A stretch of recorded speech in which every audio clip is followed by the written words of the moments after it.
Oke, balik lagi berarti di mana Om? Kita Om di PMB Podcast Minim Baja. Hari ini setelah kita tahu hasil pertandingan Persib Bandung melawan Maluku United dengan skor 2-0. Gimana nih Om pertandingan kemarin Om?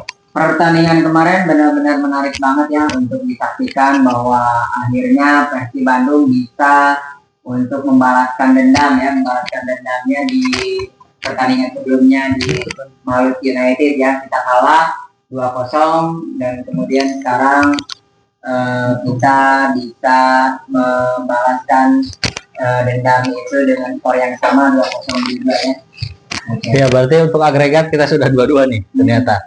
Hasil pertandingan kemarin kita menang 2-0 lewat gol Tom Hey dan Sadi Ramdhani. Iya, Sadi Ramdhani. Akhirnya menarik ya kemarin semalam juga. Mungkin ada beberapa hal yang disampaikan juga.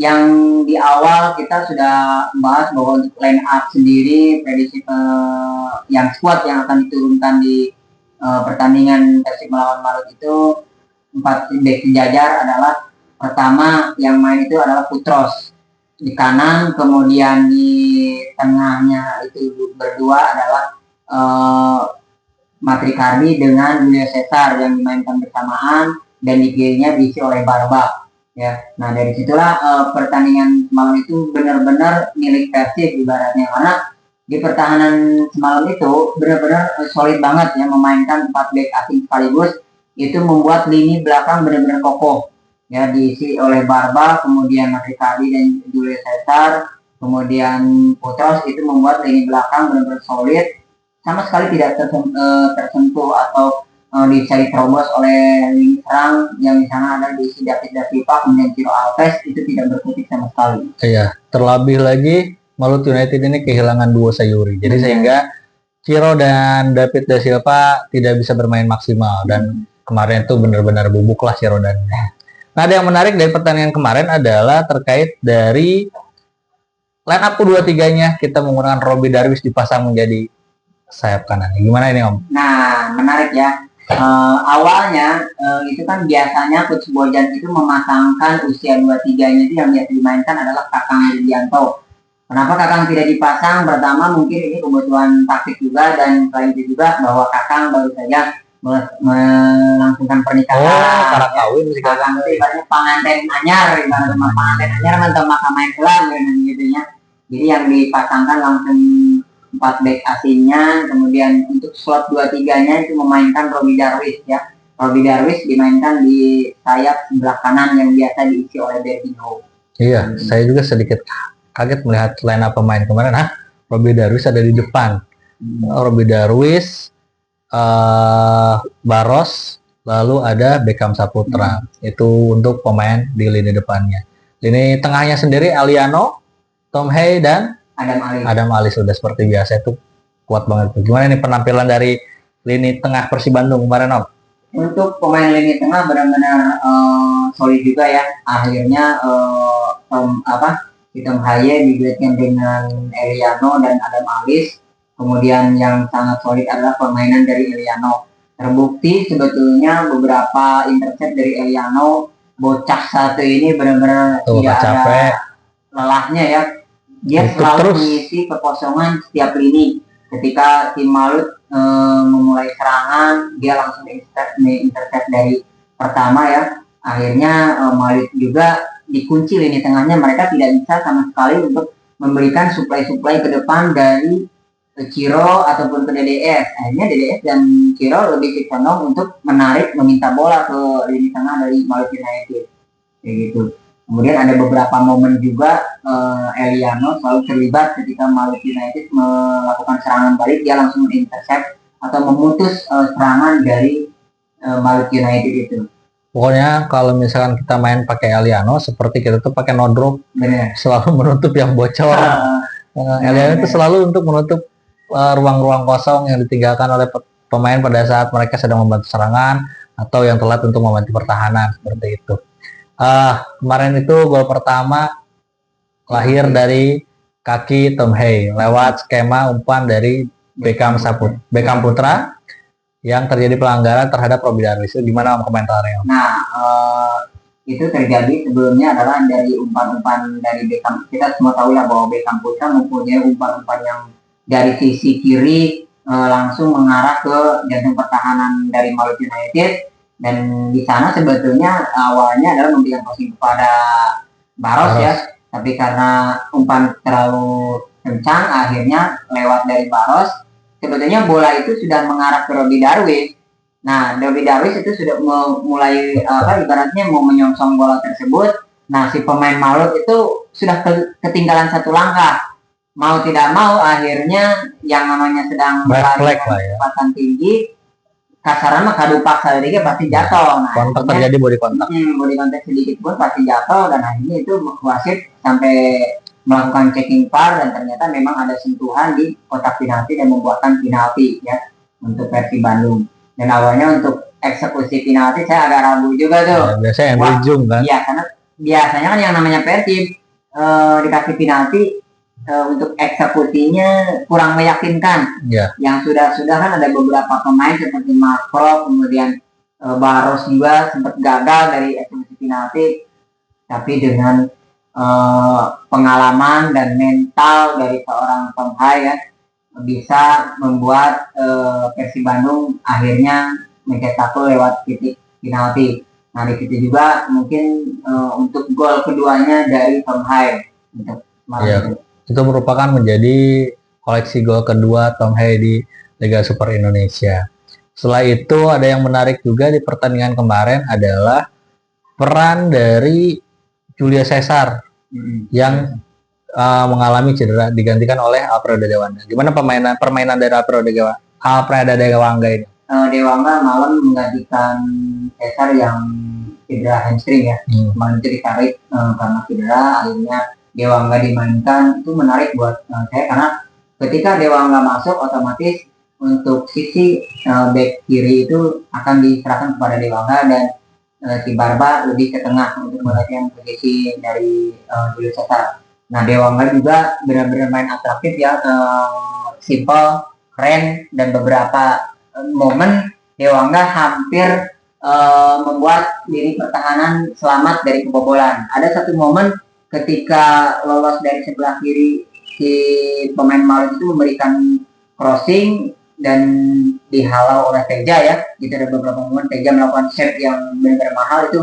Nah, di situ kalau saja tidak ada Dewangga, itu 99% itu pasti gol disunduh oleh Ciro Alves gitu. Tapi Dewangga benar-benar membuat lini belakang semakin kokoh gitu.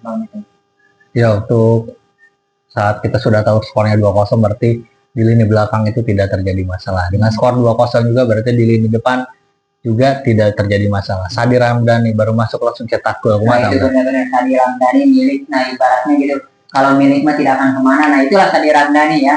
Milik tidak akan kemana itu seperti itu contohnya, baru masuk sentuhan pertama masuk lapangan, kemudian ada umpan dari Bergino, sentuhan pertama langsung membuahkan hasil dan mencetak gol. Itu belum 1 menit itu Sadi Ramdhani masuk, itu hampir 87. Ya, itu benar-benar performanya yang benar-benar tidak usah capek-capek kayak sebelumnya kan, kayak Tom Hai, kemudian si Henry Jong sampai kena tiang.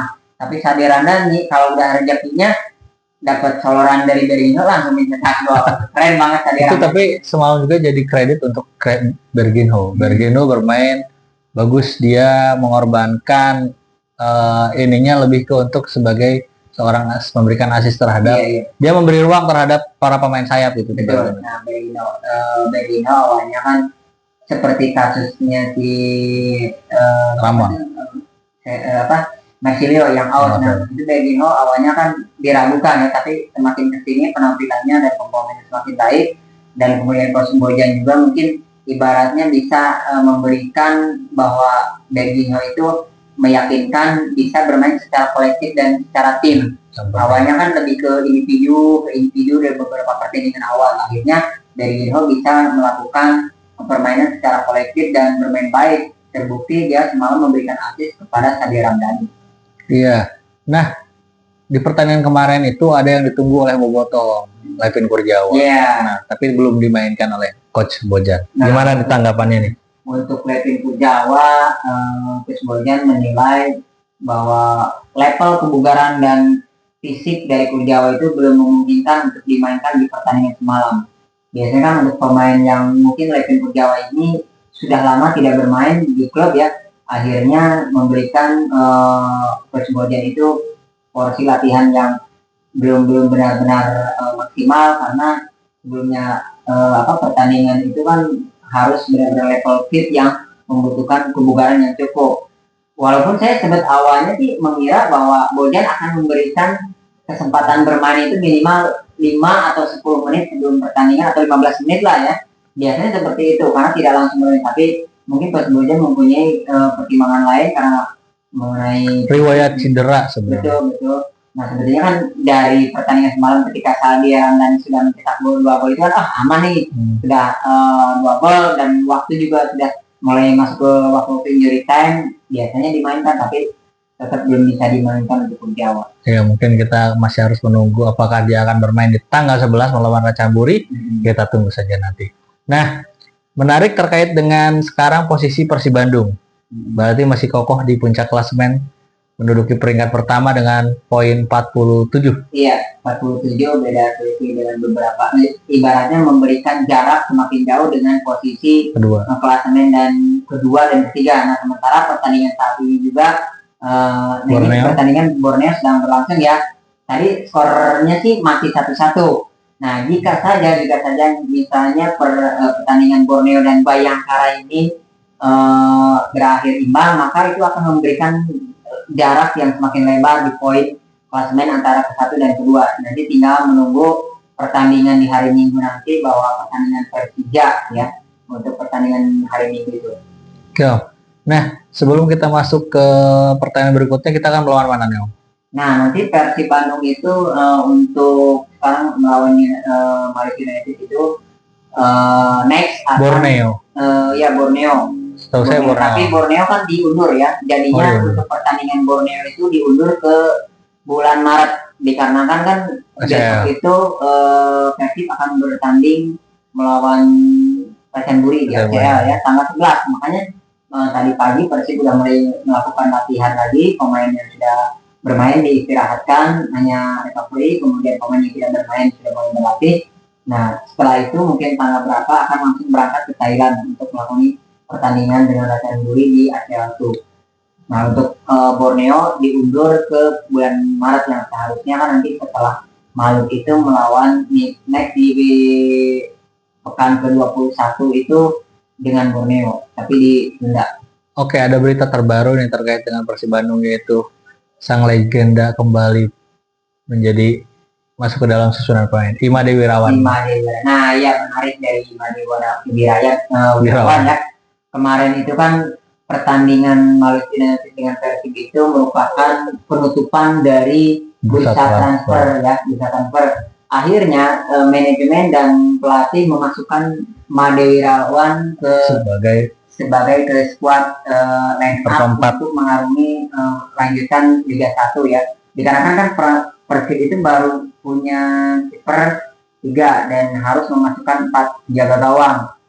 Nah, untuk awalnya yang dimasukkan adalah yang slot asingnya itu si Adam ya. Kemudian tapi karena Adam harus rela tidak dimasukkan di line up untuk mengalami Liga 1, lanjutan Liga 1, karena Persib memasukkan tambahan pemain baru Sergio Castel ya. Akhirnya Sergio Castel dimasukkan dan Adam harus direla untuk tidak masuk ke skuad Liga 1. Adam itu tetap ada di Persib tapi hanya untuk ACL ya. Karena untuk ACL itu pemain asing sekaligus atau bukan pemain Persib lokal itu bisa aja dimasukkan bebas. Karena untuk ACL itu tidak ada regulasi, hanya beberapa pemain asing tapi bebas ya, bisa dimainkan semuanya dalam satu tim atau dalam satu skuad, bisa pemain asing ataupun dalam satu pertandingan dimainkan asing semua, itu tidak jadi masalah. Jadi Adam ini akan bermain di ACL tuh bukan kemungkinan, dan Imade Wirawan sudah didaftarkan untuk kiper menjadi penjaga gawang keempat. Kenapa Imade dimasukkan ke penjaga gawang keempat? Karena Teja kan lagi bagus-bagusnya dan dia usianya usia tidak muda tapi tidak terlalu tua juga. Nah, yang dua ini terlalu muda. Siapa? Hilmansa ya? Si Fitra. Fitrah itu terlalu muda dua ini. Jadi hadirnya Imade Wirawan ini untuk mengisi kekosongan. Jadi saya ingat waktu pas zaman 2006 Italia. Kalau tahu Italia itu 2006 tuh membawa kiper Gianluigi Buffon, Marco Amelia. Amelia itu lagi bagus-bagusnya itu. Dan kiper ketiganya itu Angelo Peruzzi. Angelo Peruzzi itu udah tua banget. Idola saya, Angelo Peruzzi itu lagi tua-tuanya. Nah, tapi dia datang itu sebagai apa? Sebagai untuk menghangatkan di ruang ganti. Sebagai cadangan ketiga, tapi porsinya juga pas gitu. Nah, ingat pada saat itu semoga Imade Wirawan ini bisa masuk ke dalam skuad. Mungkin nanti ada jam bermainnya dan juga bisa menambah terkait dengan kesulitan tim. Oke, mungkin itu saja podcast dari kita. Jangan lupa subscribe, like, and comment. Kita ketemu lagi di podcast selanjutnya. Terima kasih. Bye-bye.